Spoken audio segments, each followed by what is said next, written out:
নমস্কাৰ, মই শ্ৰী শচীন কুমাৰ চহৰীয়া। মই পূব নলবাৰী শিক্ষা খণ্ডৰ অধীনৰ ধমধমা প্ৰাথমিক বিদ্যালয়ৰ সহকাৰী শিক্ষক আৰু বৰ্তমান মই ২ নম্বৰ বৰমুৰিকণা প্ৰাথমিক বিদ্যালয়ত কৰ্মৰত। আজি মই তৃতীয়মান শ্ৰেণীৰ গণিত বিষয়ৰ পাঠ্যপুথিৰ পৰা পাঠ নম্বৰ ৯ লৈ আহিছোঁ। মৰমৰ ছাত্ৰ ছাত্ৰীসকল, তোমালোকৰ বাবে মই এই অংকখিনি, এই গণিত বিষয়ৰ এই কথাখিনি আলোচনা কৰিবলৈ ওলাইছোঁ। তোমালোকে মন দি শুনিবা আৰু কিবা বুজি নাপালে তোমালোকে পিছত আমাক বিদ্যালয়ত সুধিব পাৰিবা। এতিয়া কথা হ'ল, আজিৰ বিষয়বস্তুটো পাঠ নম্বৰটো হৈছে ৯ নম্বৰ পাঠ আৰু বিষয়বস্তুটো হৈছে ওজন। এতিয়া আমি কোনো বস্তুৰ ওজননো কি, সেই বস্তুটো আমি অকণমান বুজি পাব লাগে। ওজন মানেনো কি, কোনো বস্তুৰ ওজন মানে কি? আমি সাধাৰণতে প্ৰত্যেকেই জানো যে ওপৰৰ পৰা বস্তুবিলাক তললৈ সৰি পৰে। যেনে গছৰ গুটি এটা তললৈ সৰি পৰে। মই যদি এই বলটো ওপৰলৈ মাৰি দিওঁ, এনেকৈ মাৰি দিলে আকৌ তললৈ গুচি আহে।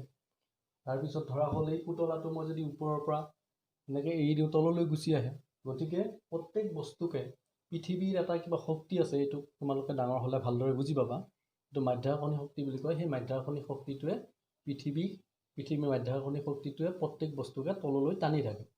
সেই টানি থাকোঁতে ইয়াৰ যিটো ভৰ আছিল, তাৰমানে ইয়াত যিটো পদাৰ্থৰ পৰিমাণ আছিল, ধৰা হ'ল মই এই পুতলাটো লৈছোঁ, ইয়াত যিখিনি পদাৰ্থৰ পৰিমাণ আছিল, এই পদাৰ্থৰ পৰিমাণখিনি পৃথিৱীৰ এটা শক্তিয়ে তললৈ টানি আছে। টানি থকাৰ ফলত ইয়াৰ এটা কি ভাৰ হৈছে, ভাৰ। এই যিটো ভাৰ, এই ভাৰটোৱে হৈছে ওজন। গতিকে আমি কি হয় যে বস্তুবিলাকত কি হয়, যিমানে আমি পদাৰ্থৰ পৰিমাণটো বঢ়াই দিয়া যাব, সিমানে তাৰ ওজনটো বেছি হৈ যাব। কাৰণ তাক তললৈ পৃথিৱীৰ শক্তিয়ে তললৈ টানি থাকিব। গতিকে আমি এটা বস্তু বুজি পাওঁ যে পদাৰ্থৰ ওজন বা বস্তুৰ ওজন পৃথিৱীৰ এই শক্তিটোৰ কাৰণে কম বেছি হয়। ধৰা হ'ল আমি এই দুটা বস্তু লৈছোঁ, এই পুতলাটোত ভৰ বেছি আছে, গতিকে ইয়াৰ ওজনটো বেছি হ'ব, কাৰণ পৃথিৱীয়ে ইয়াক তললৈ সোনকালে টানিব বা বেছি জোৰেৰে টানিব, আৰু এই বলটোক অলপ কম জোৰেৰে টানিব। গতিকে আমি এইবিলাক অকণমান ডাঙৰ হ'লে ভালদৰে বুজি পাম, ভৰ কি, ভাৰ বা ওজন কি। কিন্তু সদ্যহতে আমি কি বুজি পাব লাগে এতিয়া, গধুৰ আৰু পাতল বস্তু। এতিয়া তৃতীয়মান শ্ৰেণীত আমি কেৱল গধুৰ বস্তুনো কি, পাতল বস্তুনো কি, আৰু এই বস্তুবিলাকক কেনেদৰে জুখিব পাৰোঁ, কি এককত জুখিব পাৰোঁ, সেইটোৱে হৈছে আজি এই পাঠ নম্বৰটোৰ মেইন বিষয়বস্তু। আচল বিষয়বস্তুটো হৈছে আমি বস্তুৰ ওজনবিলাক কেনেকৈ জুখিম, সেইটোৱে হ'ল মেইন কথা। এতিয়া বস্তুৰ ওজনবিলাক আমি জুখিম কিছুমান এককৰ জৰিয়তে। এই এককবিলাকৰ ভিতৰত আমি আজি শিকিবলগীয়া একক দুটা পাম, কেৱল দুটা এককৰ বিষয়ে শিকিম, এটা গ্ৰাম আৰু এটা হৈছে কিলোগ্ৰাম। এতিয়া তোমালোকে বৰ্ডখনলৈ চোৱা যে মই ইয়াতে পাঁচটা ছবি আঁকি থৈছোঁ। এইকেইটা তোমালোকে দগা বুলি ধৰিলা। তোমালোকে তোলাচনী বা দগা পাল্লা দেখি পাইছাই। ইতিমধ্যে তোমালোকে প্ৰত্যেকেই দোকানলৈ যোৱা বা বজাৰলৈ যোৱা, তেতিয়া দেখা পাইছা যে দোকানীবিলাকে আমাৰ এখন তোলাচনীৰে বস্তুবিলাক জুখি দিয়ে। এই তোলাচনীৰে বস্তুবিলাক জোখোঁতে তেওঁলোকে কিছুমান দগা উঠায়। সেই দগাবিলাক তোমালোকক এতিয়া মই দেখাব পৰা অৱস্থাত নাই, কাৰণ মোৰ হাতত মজুত নাই দগাটো। গতিকে তোমালোকে নিজে দেখা পাইছাই, মই দেখা পোৱা বুলিয়ে ধৰি লৈছোঁ। তাৰে মই এতিয়া কি কৰিছোঁ, কেইটামান দগা ইয়াতে আঁকি লৈছোঁ। ধৰা হ'ল ইয়াৰ প্ৰথমটো অকণমান সৰুকৈ আঁকিছোঁ, এইটো 20 গ্ৰামৰ দগা, এইটো 50 গ্ৰামৰ দগা, এইটো 100 গ্ৰামৰ দগা, এইটো 500 গ্ৰামৰ দগা, আৰু এইটো হৈছে 1000 গ্ৰামৰ দগা। 1000 গ্ৰাম মানে হ'ল কি, 1000 গ্ৰামৰ দগাটো মানে কি, 1000 গ্ৰাম মানে হৈছে 1 কিলোগ্ৰাম। তোমালোকে এইটো মনত ৰাখি থ'ব লাগিব। ভৱিষ্যতলৈ দৰকাৰ হ'ব তোমালোকৰ যে 1000 গ্ৰাম হ'লে কি হয়, 1 কিলোগ্ৰাম হয়। আজিৰ আমাৰ মেইন বিষয়বস্তুটো হৈছে যে গোটা বস্তুৰ ওজনটো আমি কেনেকৈ জুখিম, গোটা বস্তুবিলাক কেনেকৈ জুখিম। গতিকে আজি আমি কেনেকৈনো জোখে বা দোকানীয়ে আমাক কেনেকৈ বস্তুবিলাক দিয়ে, তাৰে বিষয়ে অকণমান আলোচনা কৰোঁ। প্ৰথমতে তোমালোকে চাই লোৱা, মই ইয়াৰে অকণমান বস্তু মুচি দিছোঁ, কেইটামান দগা মুচি দিছোঁ। এইটো দগা মই মুচি দিওঁ।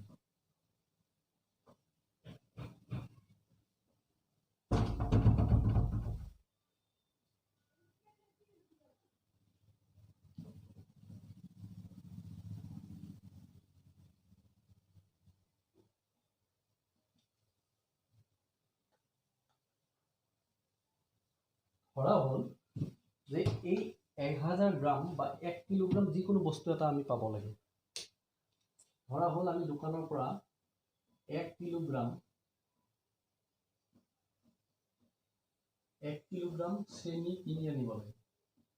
এতিয়া 1 কিলোগ্ৰাম চেনি কিনি আনিব যাওঁতে মানে এই 1 কিলোগ্ৰাম বা 1000 গ্ৰাম চেনি কিনি আনিবলৈ যাওঁতে দোকানীজনৰ হাতত এইটো মচি দিছোঁ মই। দোকানীজনৰ হাতত 1 কিলোগ্ৰামৰ ডগাটো মজুত নাই। তেওঁৰ হাতত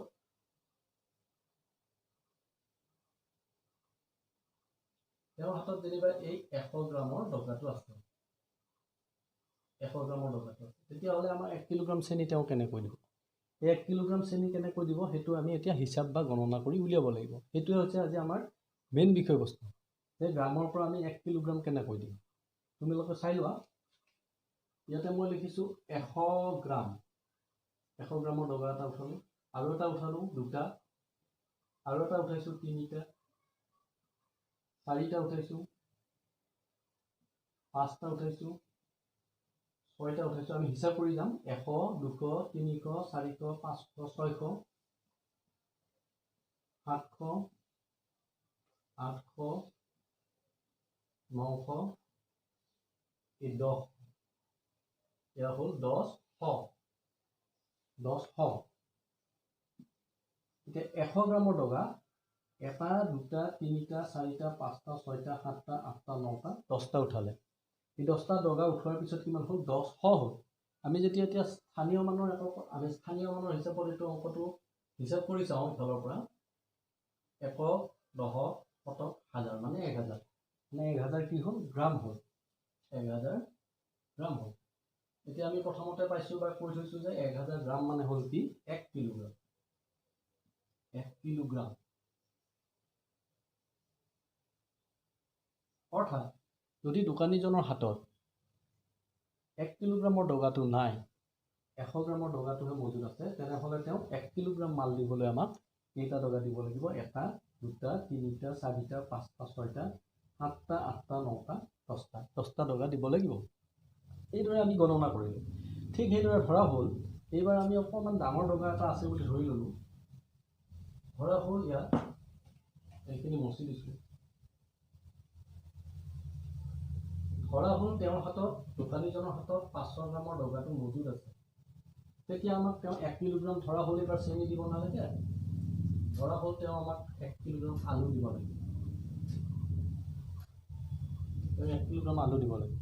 তেতিয়াহ'লে যদি 500 গ্ৰামৰ ডগাটো তেওঁৰ হাতত থাকে, তেওঁ আমাক 1 কিলোগ্ৰামটো কেনেকৈ দিব? সেইটো আমি হিচাপ কৰিম কেনেকৈ? 500 গ্ৰাম যোগ 500 গ্ৰাম। আমি হিচাপ কৰি যাই থাকিম। 5, 5, 5, 10, তাৰমানে 1000। ইয়াতে যিহেতু 1, 10, 100, 1, 10, 100, 500, 500, 500 আৰু 500 কিমান হ'ল? 1000। মানে 1000 হোৱাৰ লগে লগে আমি যদি স্থানীয় মান হিচাপ কৰি চাওঁ, 1, 10, 100, 1000, মানে 1000 কি হ'ল? গ্ৰাম। যিহেতু আমি পাই আছোঁ যে 1000 গ্ৰাম মানে কি? 1000 গ্ৰাম মানে হ'ল 1 কিলোগ্ৰাম। গতিকে যদি দোকানীজনৰ হাতত 500 গ্ৰামৰ ডগাটো মজুত থাকে, তেওঁ যদি আমাক 1 কিলোগ্ৰাম মাল দিব লাগে, যিকোনো বস্তু হ'ব পাৰে, মই আলু লিখিছোঁ, তেওঁ যদি আমাক 1 কিলোগ্ৰাম আলু দিব লাগে, তেনেহ'লে 500 গ্ৰামৰ ডগা কেইবাৰ উঠাব? এবাৰ, দুবাৰ।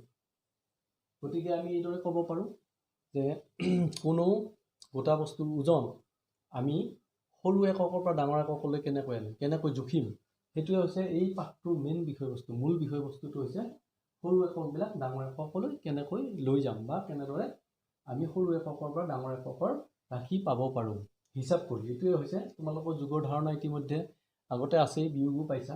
গতিকে আমি এইটো যুগৰ ধাৰণা ব্যৱহাৰ কৰিব। এতিয়া আমি বুজি পোৱা কথাটো হৈছে যে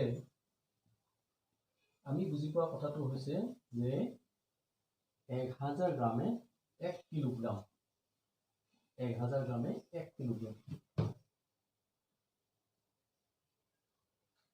1000 গ্ৰাম সমান 1 কিলোগ্ৰাম। আমাৰ এইটোৰ ওপৰত ধাৰণা হ'ল। এতিয়া আমি এই কথাখিনি বুজি পালোঁ না নাই? এই সৰু কথাখিনি বুজি পালোঁ না নাই? 1000 গ্ৰামত 1 কিলোগ্ৰাম হয়, এই কথাখিনি বুজি পালোঁ না নাই? তাক চাবৰ কাৰণে তোমালোকৰ ঘৰত কৰিবৰ কাৰণে মই তিনিটা প্ৰশ্ন দিছোঁ। এই অনুশীলনীটোৰ পৰা তোমালোকে ঘৰত কৰিবা। এতিয়া 1 নম্বৰ প্ৰশ্নটো মই দিছোঁ, তোমালোকে চাই লোৱা।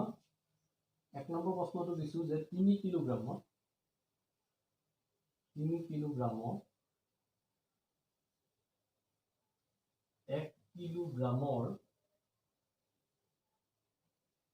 1 কিলোগ্ৰামৰ দগা কেইটা লাগিব?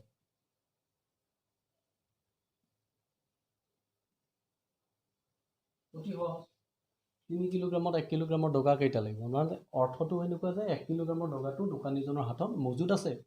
গতিকে দোকানীজনৰ হাতত যদি 1 কিলোগ্ৰামৰ দগাটো আছে, 3 কিলোগ্ৰাম জুখিবলৈ তেওঁ কেইটা দগা দিব লাগিব? এই কথাটো তোমালোকে জানিবা। যোগৰ ধাৰণা যিহেতু তোমালোকৰ ক্লিয়াৰ হৈছে, গতিকে এনেকুৱা 1 কিলোগ্ৰামৰ দগা উঠাই যাই থাকিবা। 1 কিলো 1 কিলো 1 কিলো এনেকৈ উঠাই যাই থাকিবা। যেইটা ঠেক হ'ব সেইটা হ'ব দগা। সেইদৰে 2 নম্বৰ প্ৰশ্নটো লিখি লোৱা। 2 কিলোগ্ৰামত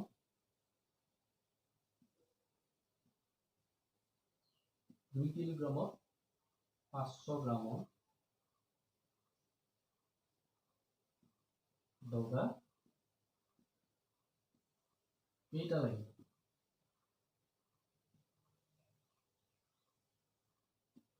2 কিলোগ্ৰামত 500 গ্ৰামৰ দগা কেইটা লাগিব? এইটোও গম পাইছা। এই দোকানীজনৰ হাতত তাৰমানে 500 গ্ৰামৰ দগাটো আছে। এতিয়া 500 গ্ৰামৰ দগাটো আমি একাধিক্ৰমে উঠাই যাব লাগিব, বা দোকানী উঠাব। প্ৰথমতে তুমি 500 গ্ৰাম উঠাবা, 500 গ্ৰাম, আকৌ 500 গ্ৰাম উঠাবা, হিচাপ কৰি গৈ থাকিবা। 500 গ্ৰাম 500 গ্ৰাম, পাছে 1000 গ্ৰাম, আৰু 500 গ্ৰাম উঠাবা, 1500 গ্ৰাম, আৰু 500 গ্ৰাম উঠাবা, 2000 গ্ৰাম। তাৰমানে তোমাৰ কি অংকটো তুমি বুজি পাবলগীয়া কথাটো হৈছে কি, যে প্ৰশ্নটো কি 2 কিলোগ্ৰাম 2 কিলোগ্ৰাম প্ৰশ্নটোত আছে 2 কিলোগ্ৰামত 500 গ্ৰামৰ দগা কেইটা লাগিব। গতিকে যেতিয়ালৈ 2000 গ্ৰাম নহয় তেতিয়ালৈ তুমি দগা উঠাই যাই থাকিব লাগিব, কাৰণ 1000 গ্ৰামত 1 কিলোগ্ৰাম। এতিয়া 2 কিলোগ্ৰামৰ কাৰণে লাগে, গতিকে 500 গ্ৰামৰ দগা কেইটা উঠিব। এইদৰে হিচাপ কৰিলে তোমালোকে গম পাবা। আৰু যদি বুজি নোপোৱা মা দেউতাক অকণমান সুধিবা। এবাৰ মই 3 নম্বৰ প্ৰশ্নটো দিছোঁ, এইটো মন কৰা।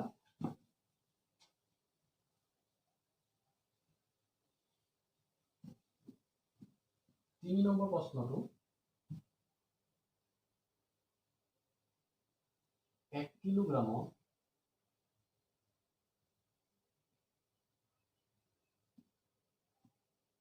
1 কিলোগ্ৰামত 100 গ্ৰামৰ দগা কেইটা হ'ব? ইতিমধ্যে এইটো আমি আলোচনা কৰিছোঁৱেই। 1 কিলোগ্ৰামত 100 গ্ৰামৰ দগা কেইটা হ'ব? এইটো আমি প্ৰথমতে আলোচনা কৰিছোঁ। আকৌ মই দিলোঁ, এইটো তোমালোকে আকৌ কৰিবা। 1 কিলোগ্ৰাম মানে কি 1000 গ্ৰাম। গতিকে তোমাৰ হাতত কিন্তু বা দোকানীৰ হাতত কি আছে 100 গ্ৰামৰ দগাটো আছে। 100 গ্ৰাম কেইটা উঠাই যাই থাকিবা। 100 গ্ৰাম 100 গ্ৰাম 100 গ্ৰাম এনেকৈ উঠাই যাই থাকিবা। যেতিয়াই 1000 গ্ৰামটো হ'ব, আৰু যেইবাৰ উঠাওঁতে তোমাৰ 1000 গ্ৰামটো হৈছে, সেইটা দগা হ'ব। গতিকে আমি থুলমূলভাৱে আজি এই পাঠটোৰ পৰা এটা কথা বুজি পালোঁ, যে গোটা বস্তুবিলাক আমি গ্ৰাম আৰু কিলোগ্ৰাম এককত জুখিব পাৰোঁ। কিন্তু ইয়াৰ পিছত তোমালোকে যেতিয়া ক্লাছ ওপৰলৈ গৈ থাকিবা, তেতিয়া ইয়াতকৈ ডাঙৰ একক আছে, বা ইয়াতকৈ সৰু এককো আছে। মিলিগ্ৰাম, চেণ্টিগ্ৰাম, ডেচিগ্ৰাম এইবিলাক শিকিব পাৰিবা। আৰু কেৱল গোটা বস্তু নহয়, জুলীয়া বস্তুৰ বিষয়ে জানিব পাৰিবা। গতিকে আজিৰ পাঠটোত আমাৰ মেইন বিষয়বস্তু হৈছে যে গোটা বস্তুৰ ওজন কেনেকৈ জুখিব পাৰি। গতিকে আজিৰ পাঠটো ইমানে সামৰণি মাৰিছোঁ। তোমালোকে মা দেউতাক বুজি নোপোৱাখিনি সুধিবা। আকৌ পিছৰ পাঠলৈ আমি আগবাঢ়িম। নমস্কাৰ।